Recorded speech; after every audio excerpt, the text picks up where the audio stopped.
Bonjour tout le monde. Alors aujourd'hui, je vous rejoins pour une petite vidéo avec la présence sublime de Jérôme Ray.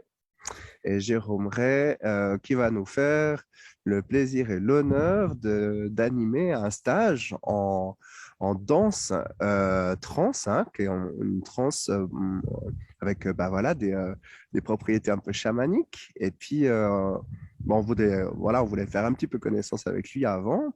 Euh, ces derniers jours, on voulait l'interviewer déjà un petit peu avant, parce que c'est déjà ce week-end. Puis il se trouve que j'étais un peu malade et puis j'étais content parce que aujourd'hui, ça commence vraiment à reprendre le dessus. Et donc, je suis plein de belles énergies, un bain de soleil pour cette interview. Donc, je suis vraiment content de passer ce moment avec Jérôme. Alors, Jérôme, bonjour déjà. Bonjour, merci pour l'accueil, mais merci de faire possible, hein, malgré la situation pas facile que tu as traversée. Mhm. Et tu viens de quelle région, Jérôme? Alors là, je suis situé dans la région de Bienne, plus précisément à Nidau, donc en Suisse. Cool. Et voilà, c'est là où j'habite depuis maintenant 5 ans. D'accord. Originaire, je suis un mixte, je suis bernois et valaisan, donc une maman bernoise, donc je parle très bien l'allemand, j'ai fait les écoles en allemand, Mhm. et mon papa francophone ou était francophone, et donc c'est pour ça aussi je parle français. Voilà. D'accord. Donc, ça veut dire que régulièrement, tu animes tu as des offres de stages ou de séances voilà, en plusieurs langues, quoi. Alors, ça, C'est ça. Donc, dans les deux langues, plusieurs pas, parce que le reste, je maîtrise moins, mais en français et en allemand, je propose en fait un peu tout ce que je fais dans les deux langues. Voilà. Même des fois en parallèle, où où je traduis moi-même. Et puis, bien sûr, j'ai aussi comme la transdanse, où c'est juste dans une langue. Voilà. Oui. ok, extra. Alors, nous, au centre, on est content d'avoir des choses en rapport avec la danse, le mouvement. Là, dans ce week-end que tu vas animer, est-ce que tu peux nous expliquer un peu les différentes dimensions, en fait, que comprennent cette activité-là? Oui, alors, déjà, nos ancêtres et des peuples, depuis la nuit des temps, dansaient pour créer aussi une énergie de connexion. D'un côté, se connecter au corps, d'un côté, de lâcher des tensions, mais aussi de se connecter dans la tribu ou dans la communauté l'un avec l'autre.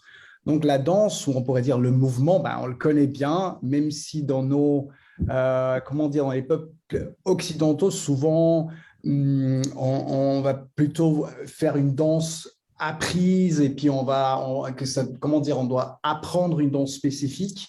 Mais dans la transdanse, c'est quelque chose de très libre et ça rejoint de nous souvenir d'un mouvement naturel. Comme dans l'enfance, l'enfant, il a besoin de bouger, il bouge beaucoup, beaucoup, beaucoup, beaucoup, et ça donne un flux dans nos corps énergétiques et aussi dans nos corps physiques finalement. Et donc, dans la transdanse, c'est une possibilité de se reconnecter à notre état totalement naturel, à un mouvement naturel, à un équilibre naturel, à un bien-être naturel.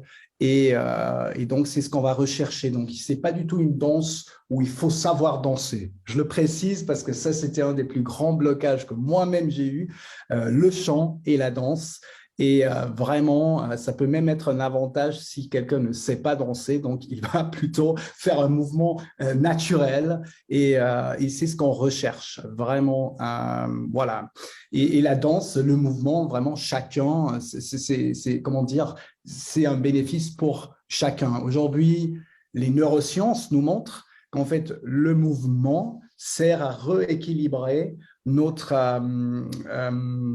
comment dire, notre système nerveux et notre système hormonal aussi. Donc, il y a plein de preuves et d'études pourquoi ça fait du bien pour notre santé et pour notre équilibre. La mise en mouvement, hein? Oui, on peut aussi dire, on peut remettre en mouvement ce qui bloque en nous. Mhm. Il y a aussi ça a vraiment le mouvement et le corps, à travers le corps, on attend des endroits très profonds de notre être. Donc, bien sûr, c'est pas que pour la santé du corps qu'on fait ça, mais aussi. Donc, voilà. Et bien sûr, on lâche aussi notre côté mental, notre côté analytique. Donc, plus qu'on danse, on se met dans une transe, dans un état modifié de conscience. Mhm, Et ça nous sert à accueillir des visions. mhm, Ça nous sert à découvrir pourquoi on bloque, quel blocage est en moi, parce que, comment dire, qui se montre en nous sans devoir y accéder avec la pensée ou avec le côté rationnel. Donc, c'est vraiment, la transcendance, c'est un outil, un des plus puissants que je connais et qui est très ancien et très simple en plus aussi. mhm. Il me semble avoir déjà un peu entendu des récits dans des peuples premiers, des tribus, hein, où, quelque part, il y avait toujours un peu un aspect où les percussionnistes, effectivement, des états, mais qu'on considérait presque comme oui, des instants de guérison possible, en fait, hein, comme pour des fois exorciser un mal, par exemple, ou qui a un Exactement. peu des aspects voilà, rituels, mais pour aider un membre en fait, de la tribu à aller mieux. Ah, je suis juste avec cette idée-là. Ah, totalement. Mhm. Totalement. Il peut y avoir une guérison instantanée d'un blocage très ancien. D'un côté, parce que le corps a une intelligence et notre esprit de se rééquilibrer. Et en fait, il y a une partie en nous qui connaît le chemin de l'équilibre, ou tu peux appeler de l'amour, de la paix, de nos plus grands potentiels. Il y a quelque chose en nous qui connaît ce chemin, mais justement, on le bloque. Ça a une raison, bien souvent dans l'enfance, on peut aussi aller voir dans d'autres vies pourquoi on n'y accède plus à cet état naturel, mais en fait, c'est tout ce qu'on va rechercher. Donc, il y a toujours un rythme de l'âme à respecter, donc on ne peut jamais garantir qu'il y a éveil absolu, mais ce que je peux garantir, qu'on comprend plus aussi dans la compréhension finalement, mais aussi dans le ressenti, on va avoir plus de connexion à son corps et aussi à son être après un week-end de transdanse. Et donc voilà, oui, tout peut se montrer à travers ces rituels.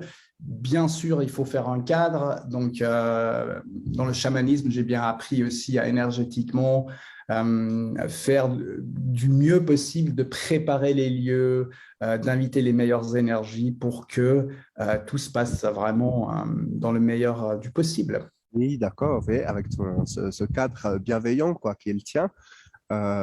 Et comme justement, je pensais au fait de se sentir à l'aise avec le mouvement, etc. Mais est-ce que tu penses, toi, qu'il faut avoir des conditions particulières pour venir ou si on se sent même un peu fatigué, etc., ça va quand même? Enfin, est-ce qu'il y a quelque chose auquel il faut veiller ou tu penses que c'est ouvert, ça peut être ouvert à tous? Je pense que tu fais attention à tout le monde, mais… Oui, alors c'est totalement ouvert à tous. Bon, il y a une petite, si quelqu'un est schizophrène ou quelqu'un a vraiment un déséquilibre très extrême, ça c'est bien de prendre contact avec moi et puis on peut regarder ensemble parce que on peut aller en transe, on va pousser des états quand même avec le respect de chacun, mais quand même essayer d'aller un peu au-delà du normal, quoi. Et donc, mais en général, toute personne peut y accéder, à moins justement que la personne soit vraiment extrêmement déséquilibrée. Mais la fatigue, eh ben, d'autant plus, c'est bien de venir faire du mouvement parce que la fatigue, en général, c'est un blocage comment dire, de l'esprit et c'est pas vraiment une fatigue qui est qui est dans le corps, même si elle s'installe dans le corps. C'est souvent une fatigue parce qu'on ne vit pas on vit pas nos missions de vie, on a un combat intérieur vers notre être, on a un combat intérieur vers la situation extérieure, et ça fait rabaisser notre énergie. Et en fait, c'est justement indiqué de travailler d'abord sur le corps, parce que ce qui est précieux aussi dans le travail avec le corps, c'est que on peut beau avoir lu et connaître les plus belles philosophies, d'avoir les meilleures valeurs au monde pour un monde meilleur et se sentir vraiment nul et pas bien ou même dépressif.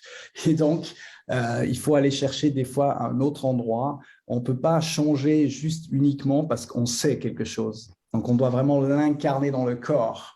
Et c'est d'ailleurs là où, à mon avis, on a le plus grand obstacle, les êtres humains, d'amener vraiment notre âme le plus possible et notre esprit, l'incarner vraiment, d'être en vie, d'être vivant, de se sentir vivant. Et c'est tout ça qu'on va chercher le week-end à travers aussi d'autres voyages chamaniques, d'autres exercices ou expériences plutôt, pour vraiment aller amener du vivant là-dedans et pour vraiment exister et vivre sur Terre et prendre sa place. Mhm, mhm. Et tout ça, ça se fait évidemment aussi en musique. Alors, enfin, en fait, je dis évidemment, j'imagine que c'est toujours en musique. Je suis juste? C'est ça. Oui. Et à quoi on peut s'attendre, en fait, comme sorte de musique?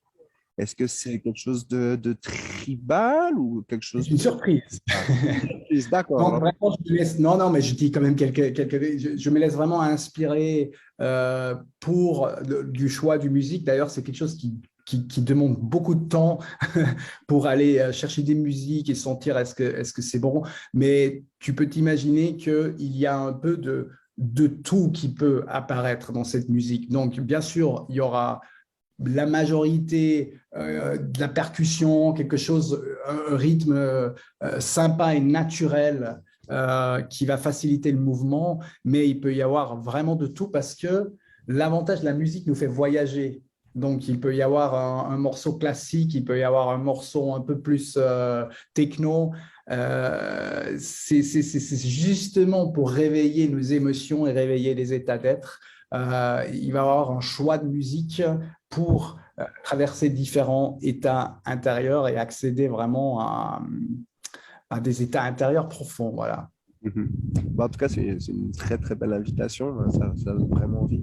Juste pour en revenir un peu à toi, du coup, est-ce que tu veux nous parler un peu de ton parcours? Comment est-ce que tu en es venu justement à justement ces activités on pourrait dire, d'homme médecine, de chaman?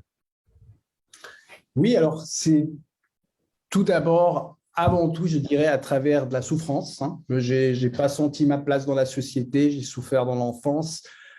Et en même temps, j'ai quand même senti toujours beaucoup d'amour vers la nature et j'ai toujours senti qu'il y a quelque chose de plus à l'intérieur. J'ai jamais compris les adultes autour de moi qui souffraient et qui faisaient quelque chose qu'ils n'aimaient pas. Je me suis toujours dit, c'est pas le summum de la vie d'être là sur Terre et de faire à longueur de journée des choses qu'on n'aime pas. Et donc, et j'en ai très souffert de moi-même après, de ne pas trouver ma place, de ne pas sentir bien, de pas vouloir exister. Et puis, pour raccourcir un peu, mais ça m'a amené autour de 20 ans, donc il y a de mes 20 années, vers la médecine naturelle. J'ai fait une formation de naturothérapie. J'ai découvert le chamanisme en 2006. J'ai fait les premières formations en Suisse. Je suis allé en Amazonie. J'ai rencontré plein de maîtres, vraiment, aussi Michael Rhodes, qui m'a beaucoup, comment dire, touché ou bien transformé pour me découvrir et trouver vraiment qu'il y a un autre chemin. Et dans le chamanisme, je fais surtout du chamanisme sauvage, où j'ai eu de la chance de rencontrer Maître Johan Razanamahai et le Dr Tal Schaller et aussi Jean-Marie Muller et Gwen Clapp, où j'ai pu apprendre et accéder à cette forme de chamanisme qui me plaisait le plus parce que c'était quelque chose où j'ai pu aussi m'identifier et me dire, ah voilà, ça c'est la forme de chamanisme qui me parle et qui peut accéder à tout le monde, qui n'est pas une forme qui est juste réservée à une certaine ethnie ou une certaine élite, etc. Donc, voilà. Donc, aujourd'hui, je pratique du chamanisme sauvage, je pratique de l'hypnose, je suis aussi thérapeute en traumatisme, donc une sorte de psychothérapie que je fais, voilà, toujours dans le sens de, comment dire, de trouver le bien-être et de trouver son potentiel et trouver sa place sur Terre profondément pour moi, on a tous quelque chose de précieux à donner. Il n'y a pas de hasard pourquoi nous sommes sur Terre et on aime donner. Donc, c'est juste que on n'a pas été soutenu dans notre être et donc les gens, on est perdu dans essayer de trouver sa voie. Et moi, j'aide les gens à la retrouver pour se sentir bien sur Terre. Et bien sûr, ça me guérit aussi et puis ça me nourrit profondément. Super. Et avant de conclure, je ne sais pas si tu as quelque chose encore à rajouter que tu voudrais dire. Oui, alors déjà, merci beaucoup pour l'interview. C'est super sympa et je me réjouis vraiment de venir dans votre centre. C'est vraiment précieux ce que vous faites et je trouve que ça mérite d'être soutenu et que plein de gens vous rejoignent, vous aident, vous soutiennent aussi maintenant avec la situation politique. C'est pas simple. Et donc, il faut, parce que le monde, on a des choix. Soit on continue le chemin de l'hystérie et l'autodestruction, et là on est forts les humains, ou on apprend, et c'est ce que je prône, non seulement de se connecter à l'univers, aux étoiles, au soleil, au Père céleste, à la mère Terre et aux éléments, mais aussi quelque chose de absolument précieux, d'apprendre à se connecter les uns avec les autres, donc les humains. Et les humains ont encore profondément peur de l'un et l'autre. On n'a pas encore remarqué qu'en fait, on pourrait juste se détendre, être bien et créer un monde magnifique et apprendre à le créer. Et donc, moi, j'aimerais juste donner ce message à chacun et chacune de croire en soi et comment dire, et d'aller en action, et de se montrer et malgré le monde, comment il se présente maintenant, ben, la vie, de toute façon, elle est précieuse et saine. Et tout ça, c'est toujours en nous. La vie continue et ça vaut la peine. Le temps est très court dans un corps physique sur Terre. Donc, c'est très important de maintenant aller dans l'action du cœur. C'est très important maintenant de voir qu'est-ce que j'ai envie de donner sur Terre, qu'est-ce que j'ai envie de faire sur Terre, qu'est-ce qui me parle aujourd'hui et maintenant, et puis de suivre cette voie. Parce que voilà, il faut chacun et chacun à sa place, quoi, c'est important. Donc, un mot d'encouragement. Et même si quelqu'un n'a pas encore trouvé ses talents, ses dons, bah, ce n'est pas grave, c'est une découverte, c'est une expérience sur Terre. Mais surtout, de voir qu'on peut se connecter les uns et les autres et puis que la vie est précieuse et la connexion est précieuse. Et ça peut être très simple, en fait. Aussi, la guérison peut être très simple. Une magnifique intention pour le plan collectif que tu donnes. Merci beaucoup. Et je vais juste te dire que tu crées un pont, en tout cas une partie du pont, et puis aux autres gens de construire aussi l'autre partie du pont pour se rejoindre. C'est ça qui est important. Alors voilà. Merci beaucoup, Jérôme. Je te souhaite une magnifique journée. Et puis, on se croisera d'ici ce week-end ou peut-être ce week-end. Et puis, pour les autres participants, on espère vous voir nombreux au centre. N'hésitez pas à partager cette vidéo, à évidemment aimer nos pages. Vous pouvez trouver évidemment les coordonnées vers Jérôme Ray aussi. Et puis, on vous embrasse et à bientôt pour une prochaine vidéo. Merci du fond du cœur et à bientôt. Au revoir. Au revoir.